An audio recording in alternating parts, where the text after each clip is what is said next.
Boa noite, sejam bem-vindos ao SDP em Linha, edição de quarta-feira, 26 de março de 2014. O terceiro dia do Diálogo Nacional foi dedicado à continuação do debate do primeiro tema, o reforço da democracia. Facto que ocorreu devido ao grande número de intervenientes que quiseram dar as suas contribuições. A discussão e a aprovação das recomendações ficaram novamente adiadas para amanhã. O primeiro dia não foi suficiente para esgotar o primeiro assunto temático do Diálogo Nacional, a promoção do reforço da democracia. Por isso, o segundo dia foi dedicado à continuação desse debate. Cerca de 50 pessoas intervieram. Eu gostava de falar sobre a questão dos órgãos da democracia. Nós temos alguns órgãos que sustentam, portanto, a nossa democracia. Criamos câmaras, criamos instituições, órgãos do Estado diversos e, infelizmente, quando nós criamos essas instituições, não fazemos a devida avaliação da capacidade financeira que nós temos para sustentá-los. Então, acontece que, nós vimos aqui nessa sala, alguns reclamarem, com toda a razão, que não têm os devidos meios para exercerem em pleno o seu direito, portanto, o direito que lhes foi concedido pelo povo da democracia. Como é que pode, se nós não temos esses recursos? Criamos todos esses órgãos, todos. Temos capacidade para financiá-lo. O nosso orçamento é financiado por mãos estendidas de lá fora. O que é que nós próprios temos? Todos os problemas têm a solução, mas para chegarmos à solução, nós mesmos temos que andar buscando a solução. E isto não vem de além, vem de nós mesmos quando nós consciencializarmos que temos que, de forma imperiosa, buscarmos essa solução. É isto que eu quero agradecer mais uma vez, este diálogo nacional. Porque, ao meu ver, é esse o momento para que nós cheguemos a encontrar essa solução. Eu acredito que nós não podemos falar em democracia verdadeiramente se não houver educação, se não houver preparação das pessoas para viver em democracia e para saber efetivamente o que é que a democracia em si comporta.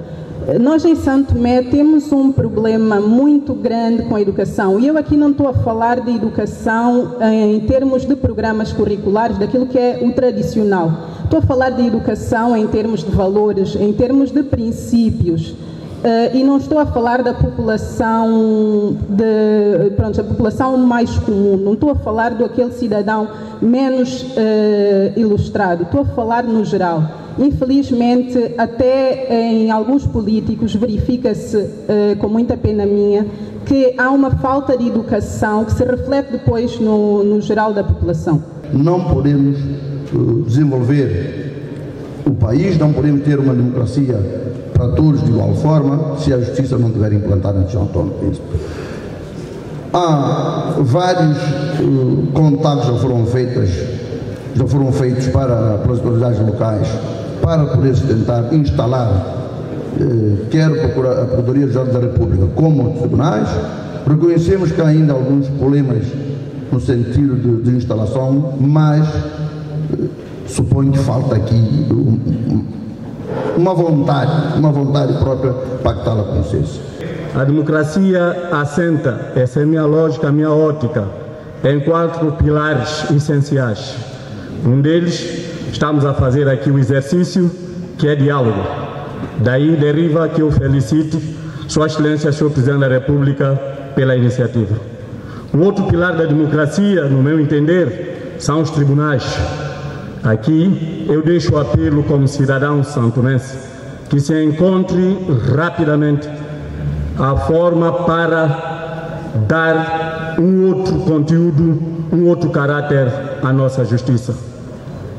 Não podemos continuar a aceitar que aquele que tira um cacho de banana ou rouba um cabrito ou uma cabra, esse é sancionado e é entregue à cadeia. Os crimes chamados colarinho branco, esses quando roubam não dizem que é roubo, dizem que é desvio. Não é desvio, é roubo, mas só que não vão para a cadeia utilizando essa tecnologia, essa metodologia. No entanto, os tribunais têm que ter outro caráter. Outro pilar da democracia, no meu entender, são os poderes locais, as câmaras distritais. essas têm que ter condições por parte do Poder Central para trabalhar. O que acontece em São Tomé de vez em quando, na maioria das vezes, eu estou a tentar acelerar para que não seja cortado pelo tempo, é de que quando está um determinado partido no poder, se a Câmara Distrital não é da cor política dele, ele tenta asfixiar aquela Câmara para não apresentar resultados. Está a asfixiar a Câmara, está a prejudicar o país, está a prejudicar o povo. E esse problema tem-se que moldar a partir deste diálogo. O Presidente da República, Manuel Pinto da Costa, reconheceu a profundidade do tema promoção do reforço da democracia. Várias inscrições e várias intervenções, vimos, portanto, que se trata de um tema dos mais importantes, dos 4 parece-me ser dos mais importantes. Como? De 3, mais importante. Pouco depois das 16 horas, não havia mais tempo para a apresentação, discussão e aprovação das recomendações do debate do primeiro tema. Por isso, essas tarefas deverão ser finalizadas nas primeiras horas dos trabalhos de amanhã. A equipa do Andi Live procurou o porta-voz da comissão para fazer um balanço dos 3 primeiros dias do Diálogo Nacional, mas não teve sucesso.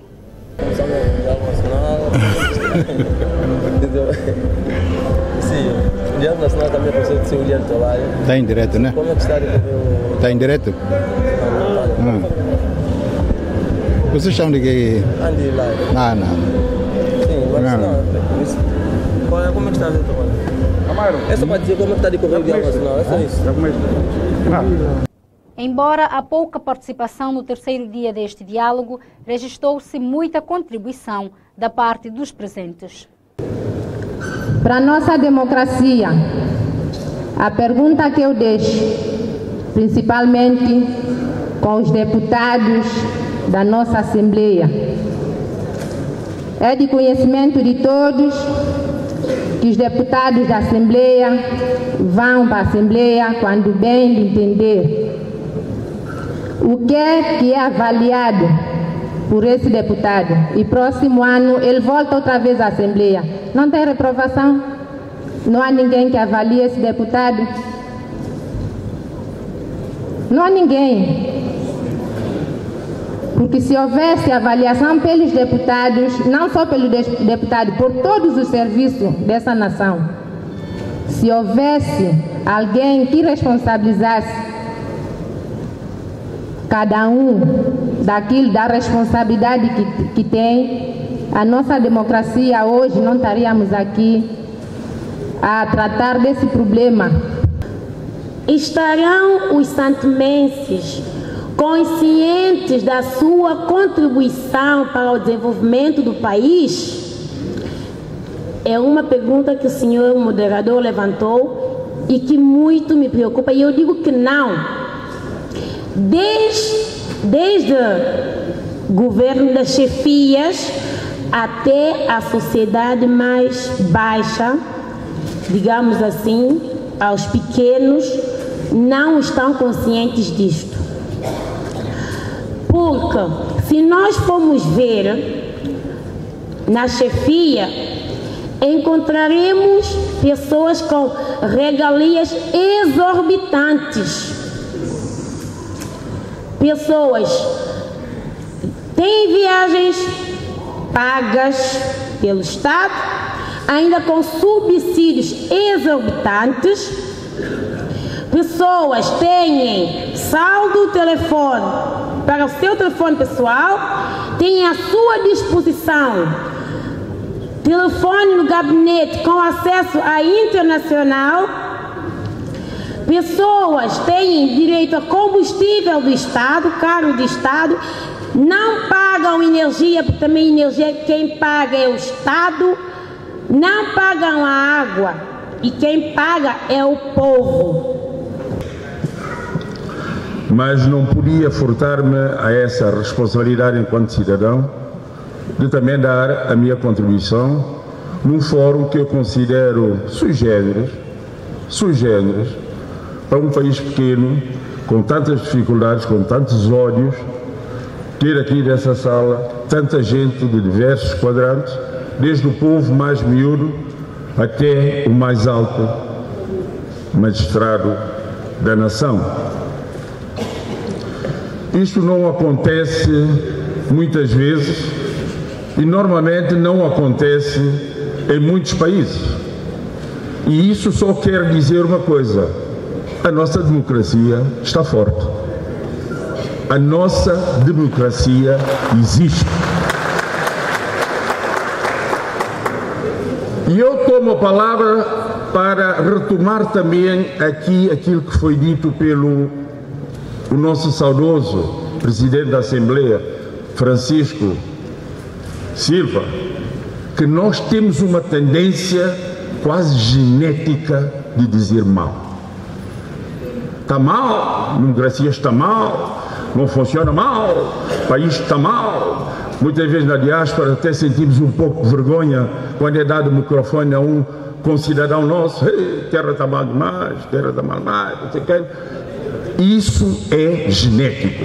Eu direi que a nossa democracia precisa de ser aprofundada, ela precisa de ser defendida, mas não precisa de ser alterada. Os deputados, nós temos 55 deputados em números, mas se nós perguntarmos ao povo quantos deputados nós conhecemos, televisão ajuda-nos a ver a cara de alguns, mas se for pela intervenção, são quantos? Chega a meia dúzia? Ou uma dúzia? Então, maioria estão lá para levantar mãos. Agora há um entretenimento, tem Facebook durante a sessão.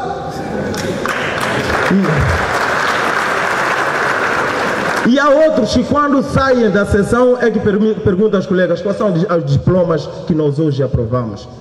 Por isso, segundo passo, analisar a redução de números de deputados na nossa Assembleia. Porque o salário deles é o nosso, é dos nossos contribuintes. Se uns estão lá a não fazer nada, saiam de lá, vão trabalhar.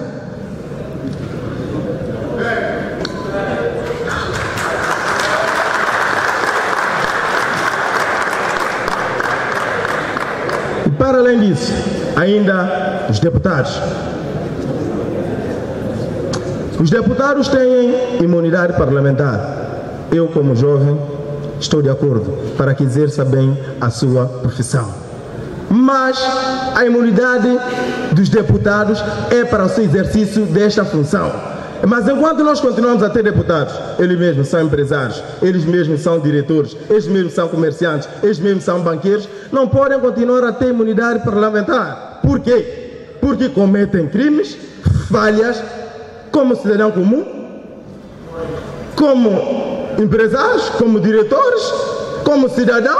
Daqui a pouco vão estar a cometer violência doméstica e vão esconder-se como deputado. Não pode. Terceiro passo, profissionalização dos deputados. Nós temos um poder executivo com dois polos, o governo e o presidente da República. E todo o problema da estabilidade está nas relações entre estes dois órgãos. E vimos mesmo nos casos, num caso específico em que o Presidente da República e o Governo tinham a mesma coloração política, a estabilidade não resistiu.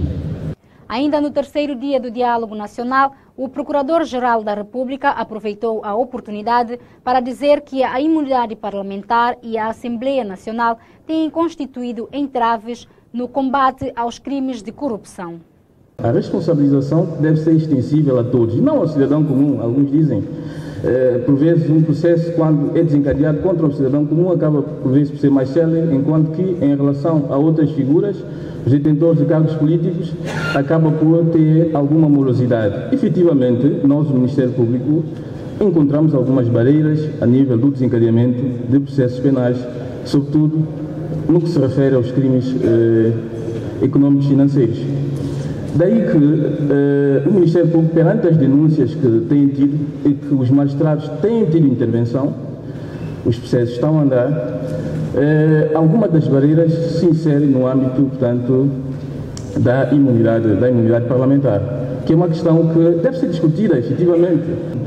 E, de facto, o que tem-se constatado é que, perante os processos que estão pendentes, enfim, a nível do Ministério Público, alguns deles contra figuras detentores de cargos políticos, efetivamente o Procurador-Geral tem feito o seu possível e pedir autorização à Assembleia no âmbito daquilo que está previsto na Constituição e no Estatuto dos Deputados, Lei 8/2008, para que não vinculemos efetivamente a desconformidade relativamente ao regime legal que existe, para que efetivamente as pessoas sejam colocadas à disposição do Ministério Público para serem interrogadas. E são, desde que, enfim, assumi o Ministério Público enquanto Procurador-Geral, portanto, tenho dito que uma das bandeiras do Ministério Público é efetivamente o combate à corrupção, aos crimes económicos e financeiros. E, de facto, foram vários pedidos que foram enviados.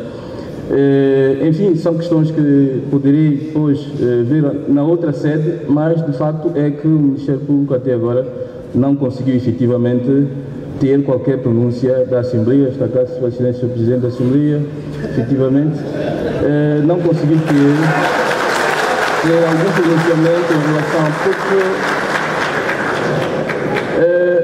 não quero cá de maneira nenhuma lançar, enfim, o debate em relação à questão, mas é uma questão que preocupa. Alcino Pinto reage às acusações do Procurador-Geral da República, Frederico Samba, durante o diálogo nacional. A Assembleia Nacional não é refúgio, como alguns cidadãos dizem, daqueles que praticam crimes. Não. Basta ver quantos o Procurador-Geral da República deveria ter a hombridade de dizer quantos pedidos fez a Assembleia Nacional.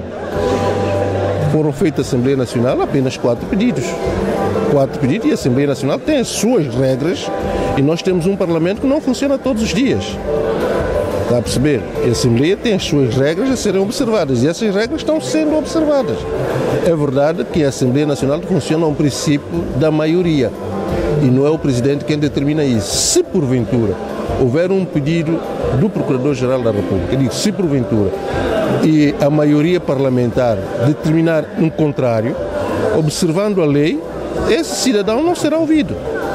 Porque as leis que nós temos ainda permitem que seja assim. Ele trouxe o exemplo de um país, creio que Seychelles, onde não há imunidade. É Seychelles. Em Santo Tomé e Príncipe há imunidade parlamentar. Há imunidade para altos cargos dignatários do país. E nós temos que trabalhar na base da nossa legislação e não na base da legislação dos outros países. Enquanto as nossas forem essas, são essas que temos que respeitar. O presidente da Câmara Distrital de Mesoche, Nelson Carvalho, foi vaiado por um grupo de participantes esta quarta-feira no Diálogo Nacional. Tudo porque, na sua intervenção, Nelson Carvalho afirmou que o presidente da República devia ter marcado as eleições na data prevista e espera que este ano as eleições não sejam novamente adiadas.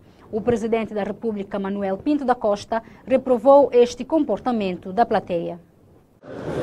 A questão da responsabilidade. Quando for da responsabilidade, eu vou buscar a nossa Constituição. Nós temos um documento mãe, que é a nossa Constituição, que é a nossa Bíblia Sagrada.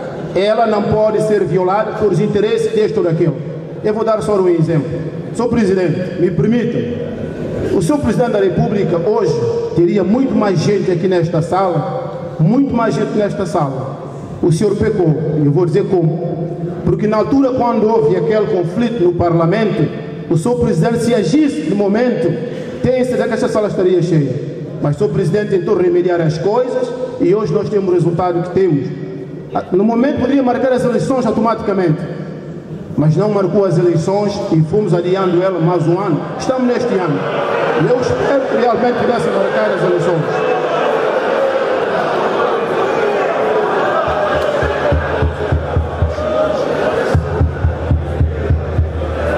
O senhor vai me respeitar que dá o uso da palavra, por favor. Senhor Presidente, é para dizer que isto é democracia. Na democracia nós temos que conviver com coisas desse tipo. Nós temos que ter a capacidade de ultrapassar isto. A democracia nos permite isto. Permite baixar, permite levantar e pôr do lado esquerdo para a direita. Estou preparado para isto. Isto é a democracia. Isto é a democracia. Se ele diz aquilo que pensa de forma correta e educada, não temos que dizer rua, coisa nenhuma. Temos que ouvi-lo.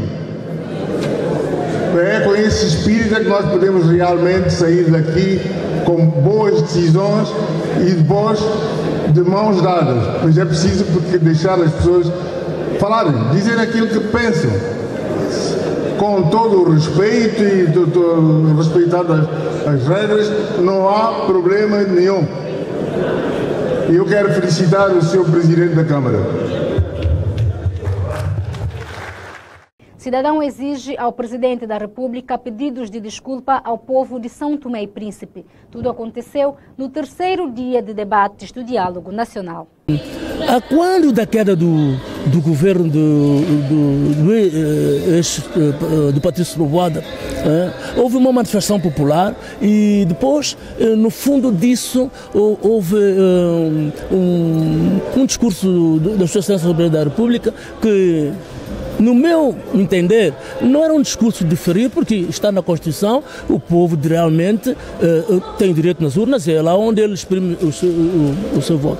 Mas a maneira como a população recebeu esta nova, que o povo só manda na urna, aquilo calhou muito mal ao povo e a expressão do dia a dia na cidade capital e em toda a parte de São Tomé e Príncipe. Se assim for, então eu estou preocupado. Senhor Presidente, eu quero dizer ao senhor que na minha intervenção no distrito do Cantagalo, a primeira minha preocupação era para dizer ao senhor que pedisse desculpa a este povo todo, ou em suma, perdão de tudo que o senhor fez e que o senhor não deixou de fazer. Em 1991, quando fui presidente, até 1990, né? 91, tivemos as eleições. Numa conferência de imprensa, disse o seguinte ao todo o povo Santo Tomé e Príncipe, sabe? Que eu assumo tudo que foi feito de bom durante os 15 anos e assumo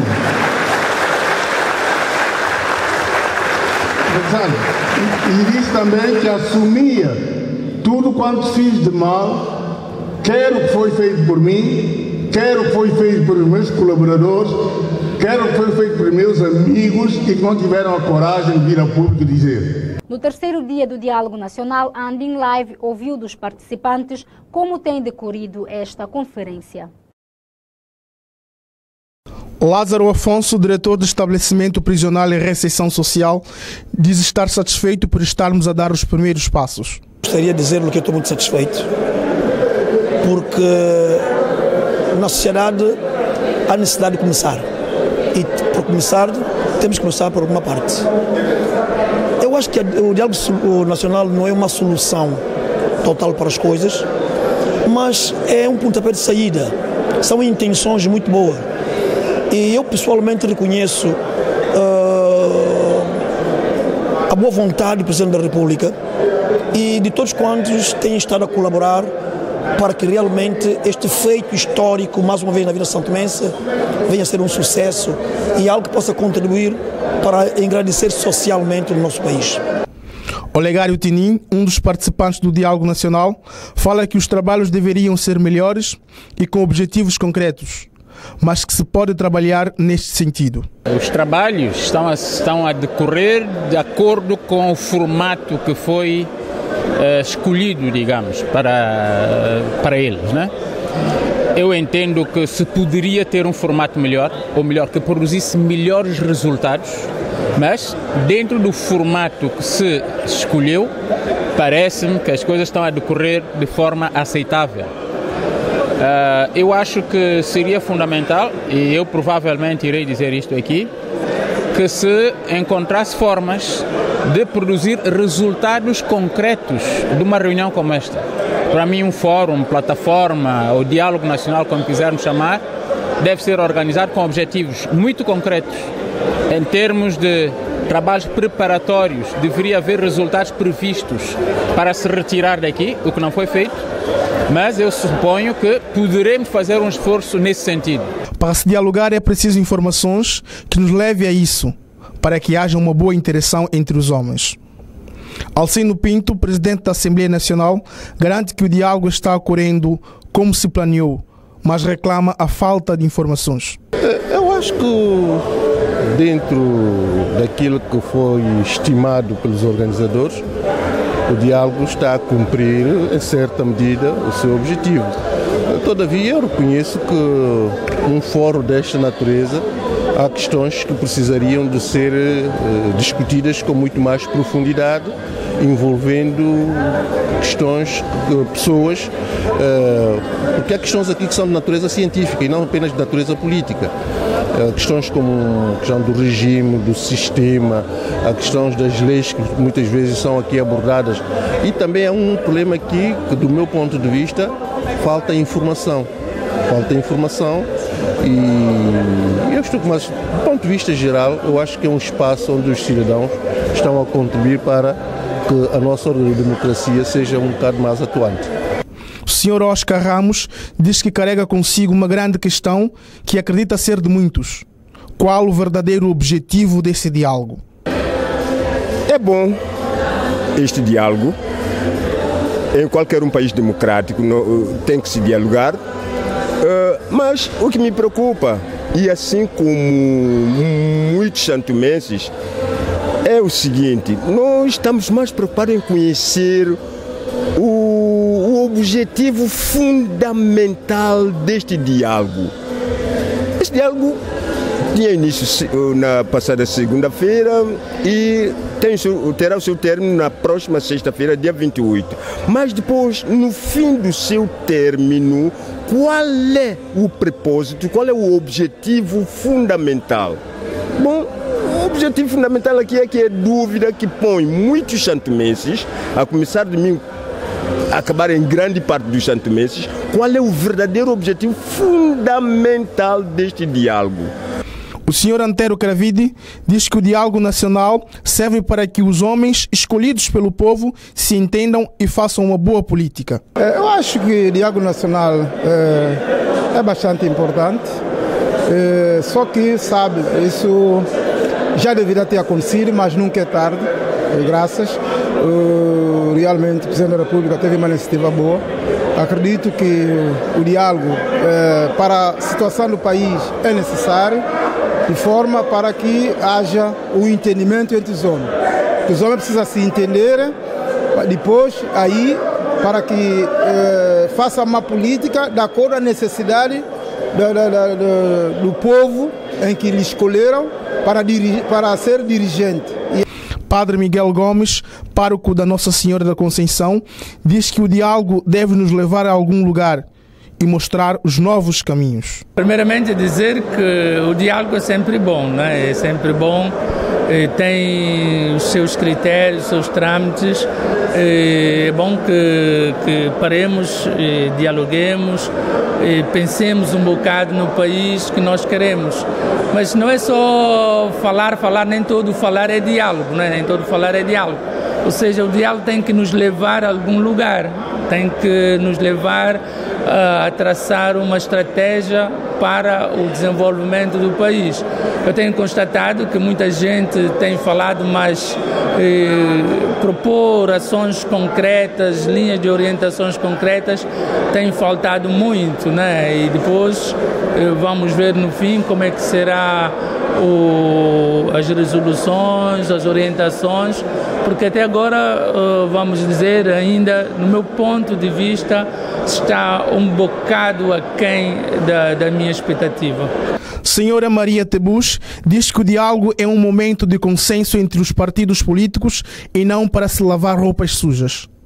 É um momento para se conversar, dialogar, não de lavar roupa suja, mas dialogar e encontrar soluções para que o Santo Meio Príncipe possa caminhar e resolver o destino do próprio país, do povo em geral, de forma a garantir o bem-estar social. Acho que várias querelas que têm havido, é necessário haver diálogo em Santo Meio Príncipe, entre os partidos políticos, conforme se diz, mas também entre a população. É verdade que as querelas que têm havido entre os partidos, no seio dos políticos, têm influenciado também o comportamento da população. E é preciso que seja analisado e discutido, de forma que se encontre um consenso para encontrarmos o melhor dia. Foram opiniões de alguns participantes do Diálogo Nacional. A ADI reage aos apelos para participação no Diálogo Nacional, uma notícia que poderá conferir logo após o intervalo. Mas antes, vamos conferir qual é a previsão meteorológica para amanhã com o jornalista Michael Santos. Boa noite, Quintenglage. Situação meteorológica para São Tomé e Príncipe. O céu continuará nublado durante o segundo período do dia, com pequenas abertas, e poderá haver ocorrência de aguaceiros nas regiões montanhosas, no sul do país e na região autónoma do Príncipe. Temperaturas em graus Celsius. Para São Tomé, nós teremos máxima de 30, mínima de 22. Para Santana, nós teremos máxima de 30, mínima de 22. Para Guadalupe, 31 de máxima e 22 de mínima. Para Trindade, nós podemos ver 29 de máxima e 19 de mínima. Para Neves, podemos ver 31 de máxima e 22 de mínima. Para Angulares, podemos ver 30 de máxima e 20 de mínima. Para a região autónoma do Príncipe, nós podemos observar 30 de máxima e 22 de mínima. É tudo como informação meteorológica. Muito boa noite a Quintenglage. O nosso muito obrigado ao Instituto Nacional de Meteorologia. Atrás de um livro está a história e a vida do escritor. Semanalmente, Sônia Carvalho abre as páginas do livro e convida-nos a mergulhar e desvendar a pessoa que está por detrás do escritor. Páginas abertas, valorizando a vida do escritor e a sua obra.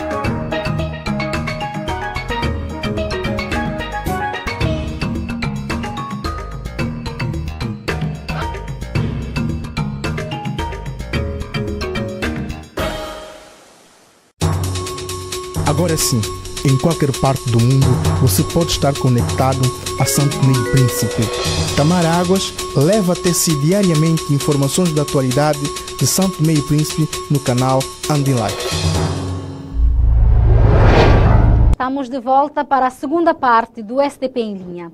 O Diálogo Nacional já vai no terceiro dia e o ADI, único partido atualmente na oposição, mantém a sua decisão de não aderir ao evento. Em entrevista exclusiva ao Andin Live, Levi Nazaré, secretário-geral do ADI, reafirma a posição do seu partido.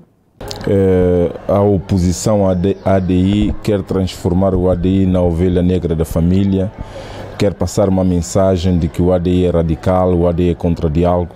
Isso não corresponde à verdade. Nós dissemos ao Presidente da República, no primeiro encontro que ele convidou os partidos políticos para falar do diálogo, desde aquela reunião, eu próprio presidi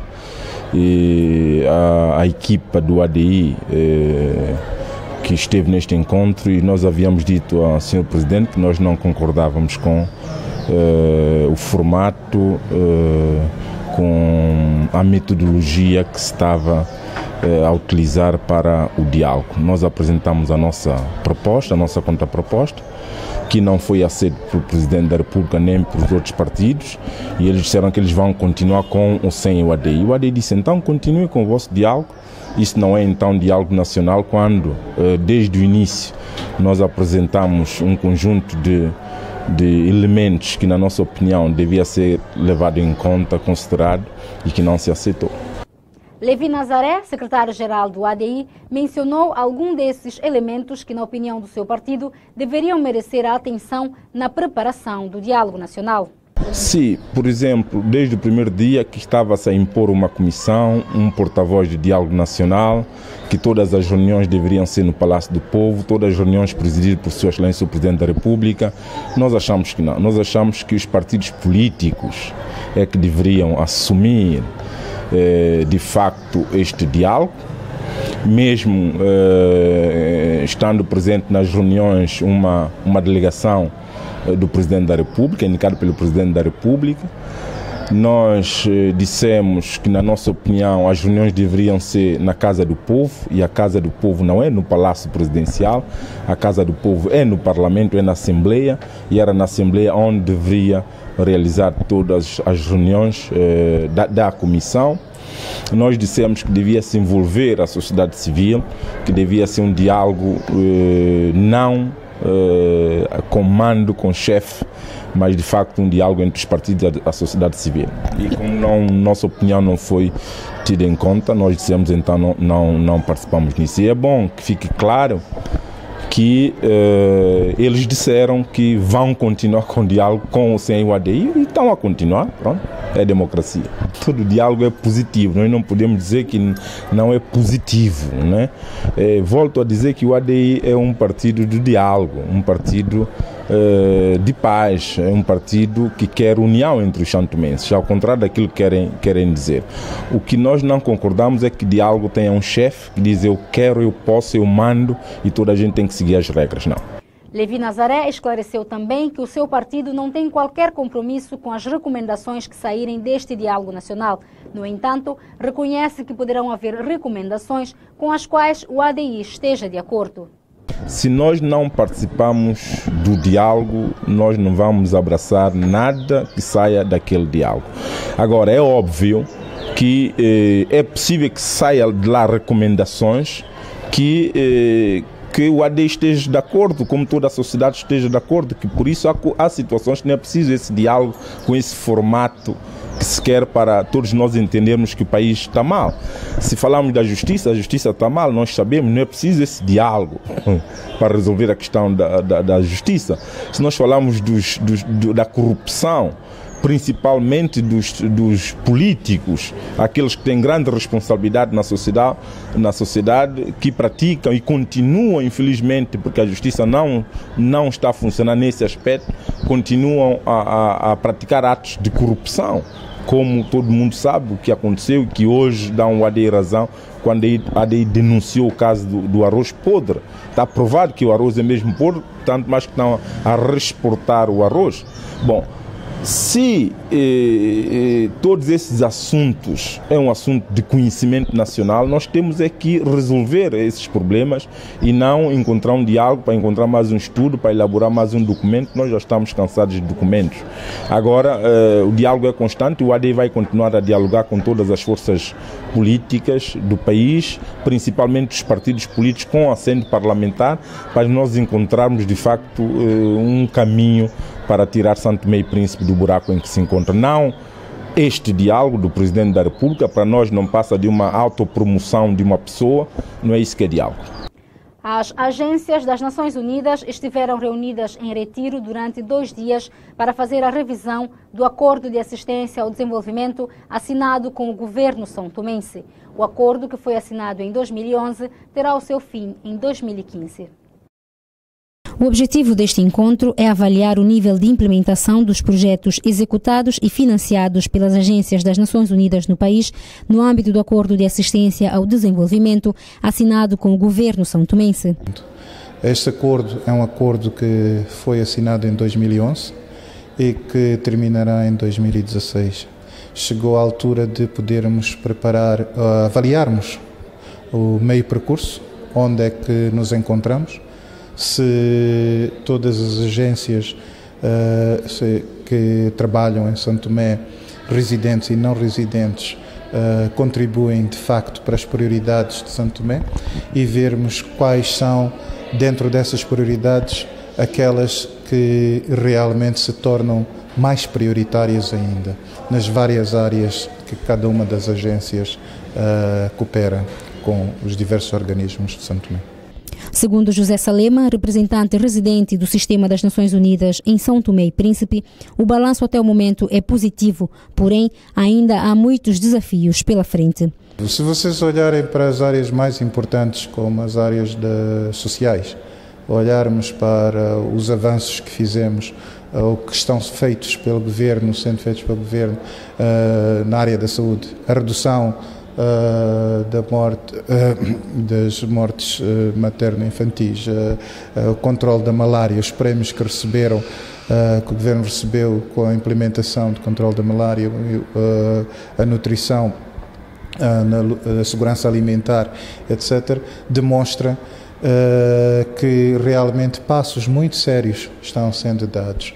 Não é por acaso que os relatórios de Mo Ibrahim do ano passado, ou mesmo os indicadores do MCC, do Millennium Challenge Account do governo americano, demonstram com factos exatamente onde está. E pensamos que isso é a contribuição, um pouco contribuição de todas das agências do sistema.